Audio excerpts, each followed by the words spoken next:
una correlación muy extraña entre las afecciones físicas y la vida de las personas. Se daba cuenta de que las personas con las mismas enfermedades le contaban la misma vida. Y entonces dijo, esto está muy raro. Claro. Y ahí fue donde empezó a investigar, y ahí fue donde conoció al Dr. Hammer, y ahí fue donde toda la historia que ya había recorrido el Dr. Hammer la aprendió Christian y la empezó a desarrollar con sus métodos terapéuticos, y ahí es como fue naciendo la biodescodificación. Incluso si mal no recuerdo, Cristian, examinaba las radiografías y cosas de esas, ¿verdad? Sí, o sea, iba más a fondo, decir por qué los problemas de pulmón igual. O sea, fue como que haciendo sus croquis y de los porqués, ¿verdad? O sea, un estudio básico. Sí, así es. Y entonces también, bueno, ya eso es más técnico, pero en no, el pero cerebro es que esto, perdón, y sí, explícanoslo, pero es que esto es bien importante. ¿Sabes por qué, Oscar? Para que usted y yo entendamos que esto no es que se te ocurrió a ti, o se le ocurrió a Christian Fleischer, o al Dr. Hammer, o nació de la nada, porque fíjense que no. O sea, esto hay una base científica, que eso es lo más importante. Sí, que parte de las investigaciones de Hammer y de Christian, y cómo fueron llevadas a cabo alrededor de los pacientes y la repetición. También con los sentidos biológicos de cada órgano. El sentido biológico es ¿para qué me sirve el órgano? ¿Cuál es su función? Entonces, bajo ese sentido biológico, la enfermedad impera según la función del órgano. A ver, repítemelo en español. Es que sí, me parecen trabalenguas, ¿verdad? No, pero sí, explícame. Por ejemplo, el riñón. El riñón filtra. Entonces, los túbulos colectores proximales, que son aquellos que son los encargados de filtrar el agua directamente, me van a estar hablando de algunos conflictos que tengan que ver con mis referentes. ¿Qué son los referentes? Mi primera referencia a la vida. ¿Qué me mantiene aquí? Digamos, alguien pierde su casa, puede tener problemas en el riñón, porque a lo mejor el riñón era su referente, o a lo mejor sus papás eran su referente. Y por ejemplo, el pulmón, que es lo que yo respiro, que se supone que es lo que usted y yo sabemos, que es que el oxígeno, el aire, va a los pulmones. ¿Cuál es el referente? Bueno, para terminar lo del agua, es que el líquido amniótico es nuestro primer referente de la vida. Por eso es que el agua entra ahí. Y por eso es que el agua suele tener que ver con mamá también. Y los pulmones nos están hablando de la vida. El aire simboliza la vida. Entonces, si yo tengo problemas en todo el aparato respiratorio, va a estar hablando de distintos conflictos que tienen que ver con la vida y posiblemente su peligrosidad o su soledad, como por ejemplo el asma, que es, a grosso modo, el ambiente donde yo vivo es peligroso. Mi casa, mi ambiente cercano es peligroso, no lo puedo respirar. Híjole, pero eso llevar a la conciencia, o puedo estarme muriendo de asma, pero es reconocer que... Y aquí hay un ejemplo muy interesante con eso. Hay muchos niños con asma, pero no muchos adultos. ¿Por qué?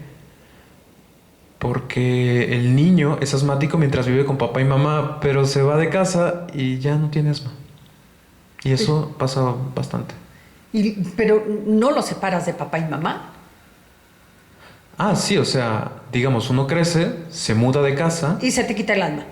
Y sigue diagnosticado como asmático, pero dicen, no, hace años que no toco mi inhalador. Desde que hace esa independencia. Y cuando es adulto, es porque el ambiente le causa problema. Claro, sí, cuando es adulto es porque aquel conflicto se repite o se perpetúa. Y ojo ahí, cuando digo se va de casa y ya no tiene asma, no quiere decir que haya solucionado el conflicto. Simplemente ya no está en el espacio que le estaba generando. Se alejó generando. de... Es como cuando... Regresa, y también sé de personas que regresan en vacaciones, se quedan con los papás y ¡ay! Volvió el asma. Híjole, es que esto es apasionante, Oscar, porque todo va a tener un sentido más allá de lo que usted y yo vemos. Y que quizá a veces hay que movernos un poquito. Porque también nos cegamos nosotros mismos, me duele aquí, me duele aquí, me duele aquí, y no quiero ver más allá del dolor. ¿Qué sucede ahí? Porque esto es algo muy común, no queremos ver algo más allá del dolor. Cuando eso pasa, que es lo más normal del mundo, se convierte en un síntoma físico más agravado. Entonces, si yo, hablando de dolor emocional, no quiero ver el dolor, entonces el dolor no va a desaparecer. Al contrario. Y se convierte en lo que se conoce en psicología por Jung, que acuñó la sombra, que básicamente la sombra es aquello que estoy escondiendo de mí, que no me gusta de mí, pero que se va a reflejar en los otros y voy a hacer yo aunque no quiera. Digamos que en mi sombra está mi agresividad. Entonces yo no quiero ser agresivo, pero me voy a topar con muchas personas agresivas y además voy a ser agresivo sin darme cuenta y la gente me va a decir, es que me hablas muy feo. Y yo digo, no, pero yo no quiero hablar feo, ¿no? Entonces, lo que más ocultas, lo que más intentas desaparecer, más va a crecer. Y el dolor emocional pasa exactamente eso, porque el dolor emocional también es parte de la sombra. Mientras más lo escondo, más lo reprimo, más grande va a ser. Como si se convirtiera en algo crónico. Híjole, bueno, crónico estaríamos hablando de otra cosa. A ver, dime. Porque en biodescodificación, cuando hablamos de síntomas crónicos, vamos a estar hablando de una rabia no expresada, aparte del síntoma ya puesto. Digamos, una gastritis, ok, pero una gastritis crónica, ya vamos a hablar de esa rabia no expresada con relación a aquello que no puedo digerir, necesito más ácido para digerir porque es algo que no soporto y además reprimo esa agresividad hacia afuera y se vuelve crónica. Entonces, gotita a gotita cada día. Híjole. No, es que...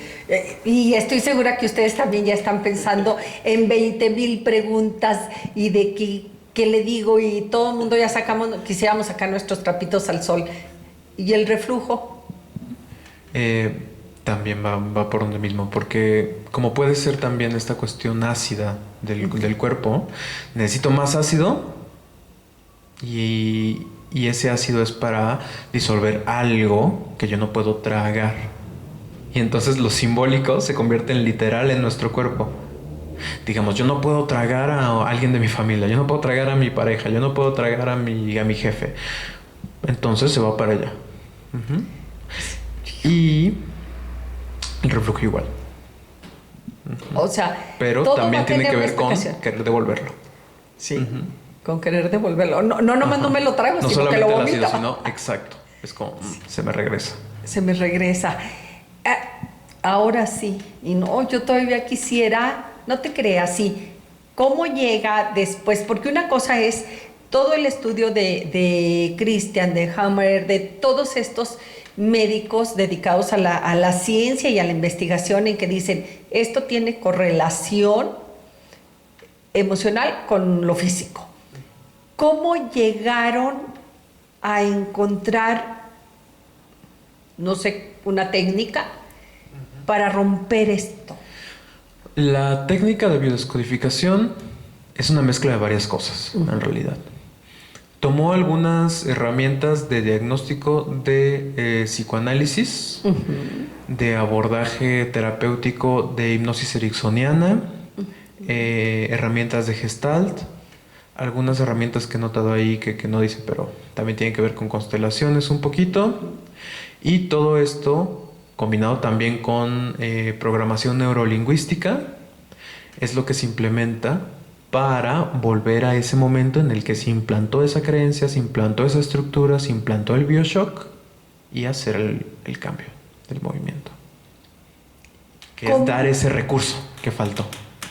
¿Y cómo? O sea, esto creo que lo podemos entender más o menos, decir sí, todo tiene una relación porque usted y yo ya lo sabemos, hacemos un coraje y hasta el estómago me dolió. Yo quiero decir algo y me atraganto y me duele la garganta y no puedo decir nada. O sea, todo mundo lo hemos sentido de una u otra forma, más allá de lo que creamos y de lo que sepamos. Creo que todo mundo lo hemos vivido, esta relación de nuestras emociones con lo físico. Pero, ¿cómo voy a romper eso? Aunque vaya al origen, sabemos que muchas veces yo digo, sí, claro que sé por qué me duele el estómago, claro que sé. Pues, ¿cómo no me va a doler si este muchacho me hizo hacer los corajes? Y esa es una pregunta muy importante porque se soluciona yendo al origen desde el abordaje terapéutico. Es decir, podemos hacer una regresión, hay muchas herramientas que sería, digamos, nombrar muchas cosas muy técnicas en cuanto a cómo se trabaja en terapia. Pero está muy bien que me digas, hay muchas herramientas, sí. No es que yo vaya, ya todos tus pacientes les dan la misma pildorita, que no hay que al píldora. Final de cuentas siempre pero hay herramientas. Siempre es ver ese dolor que se quedó ahí en un momento específico. Es cómo llegar a él, es para lo que utilizas varias herramientas. Exacto, pero cada persona va a necesitar una manera distinta para llegar a él. Ya estando ahí, digamos, el proceso se parece un poco porque es básicamente el sentirlo, el expresarlo, ver qué necesita en ese momento. Y también, además de eso, además de las técnicas de abordaje terapéutico, también está la cuestión de tomar la conciencia. Hay personas con solamente escuchar esto que acabo de decir, ya pueden hacer conciencia y su síntoma va a desaparecer. No todos necesitan ir a terapia, porque hay muchos síntomas que uno los trabaja de muchísimas maneras que uno ni cuenta se da. Yo tenía un problema con papá y cuando fui papá, ya me di cuenta de algo, soluciono.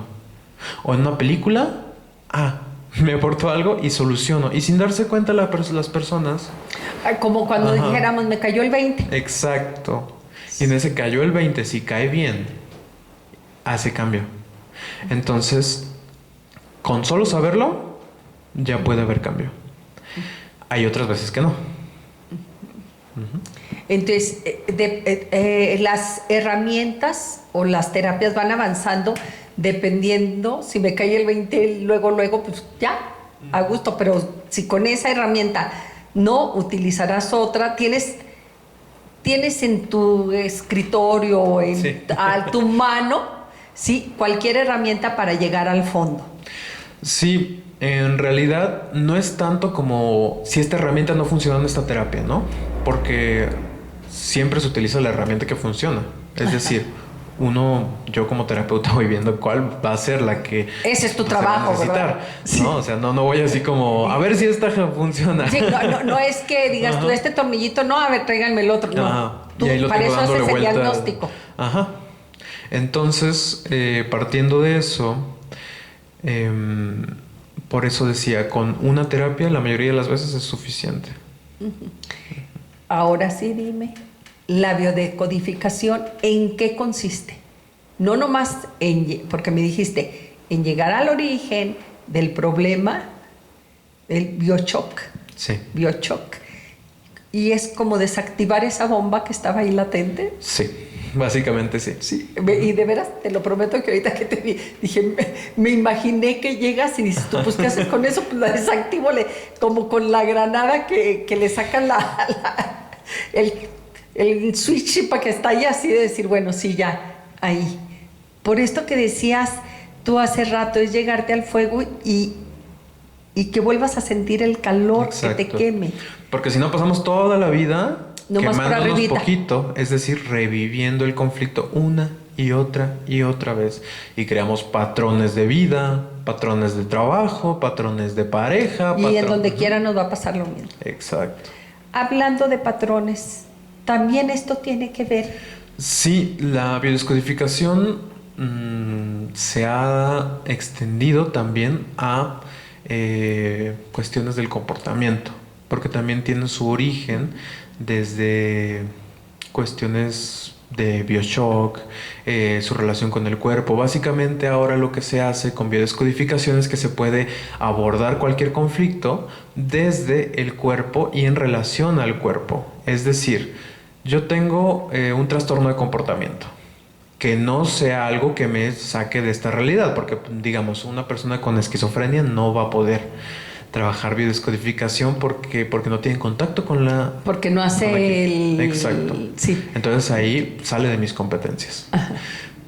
Pero, digamos, una persona con algún trastorno del comportamiento, algún obsesivo compulsivo, entonces podemos trabajar desde cuál fue el BioShock, cuál fue el detonante. Ya sería meternos en cosas muy técnicas porque sería hablar de la basculación en el sentido de que yo me paso a una polaridad, si soy masculino o femenino, ya sea de receptivo a asertivo, de asertivo a receptivo, porque por este lado, en cuestión de relación con las personas, no pude abordar, etcétera, pero bueno, etcétera. pero sí, pero fíjate. Sí se pueden trabajar. Y yo también me refería a otro tipo de trastornos conductuales, de que conocemos personas que entran a un trabajo y ya al año ya ese trabajo no les gustó. Y es la misma conducta, y trabajo tras trabajo, o el novio tras el novio, o la pareja tras la pareja, o sea, que van teniendo la misma conducta, a lo mejor no repetitiva, pero sí viciosa, o no sé, también cae ahí. Sí, claro que sí. Sí, porque yo creo que todo mundo tenemos hasta como las manías, pudiéramos decirle, ¿no? O sea, todo tiene que ver con la psique, con esto que traemos atrás. Sí, porque como comentaba ahorita, que hablaba del proyecto sentido, también muchas veces el proyecto sentido va a delimitar mis patrones de vida. Y también eso tiene que ver con mi estructura. Por eso es que se aborda desde biodescodificación también. Porque como tiene que ver con mi estructura, y aquí trabajamos de estructura en torno a las enfermedades, porque en realidad no es nuestro fin curar la enfermedad, sino que la enfermedad nos da la pista. Por consecuencia, la enfermedad mejora. Se retira. O sea, ya no tengo nada que hacer contigo, me voy. Pero en realidad este es un proceso en donde tomo la enfermedad como pista y ya sé cuáles son los conflictos que tienes que trabajar. Entonces,